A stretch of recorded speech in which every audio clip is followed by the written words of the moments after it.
ఈ గూగుల్ సంస్థ రాకముందు అదానీని మేమేదో జీవోలకు కాదు వాళ్ళని కంపెల్ చేసి ఇనాగరేషన్ చేపించాం. 2019లో చంద్రబాబు నాయుడు గారు ముఖ్యమంత్రిగా అక్కడికి వెళ్లి గౌతమ్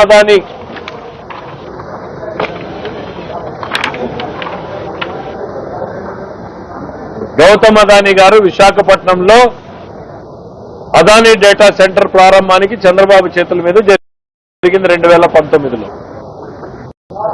చెప్పాను కదా జగన్మోహన్ రెడ్డి గారు, ఐటీ అనేది మన సబ్జెక్ట్ కాదు, మన టాపిక్ కాదు. ఎందుకు చెప్పు దాంట్లో ఓనర్షిప్ తీసుకోవాలనే తపన తాపత్రయం.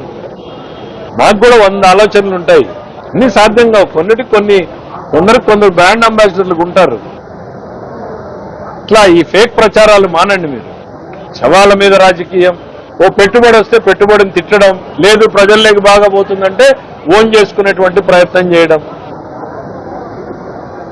అసలు హైదరాబాద్ జిఎంఆర్ ఎయిర్పోర్ట్ గురించి చెప్పాడు, బహుశా ఆయన అప్పుడు రాజకీయాల్లో కూడా లేడు. ల్యాండ్ అక్విజిషన్ ఎవరు చేసి పెట్టారు ఆ ప్రాజెక్టుకి? చంద్రబాబు నాయుడు గారు. మర్చిపోయినట్టున్నారు. అగ్రిమెంట్లు మొత్తం చేసిన తర్వాత గవర్నమెంట్లు మారే క్రమంలో ఒకరోజు ఓపెన్ చేస్తా ఉంటారు.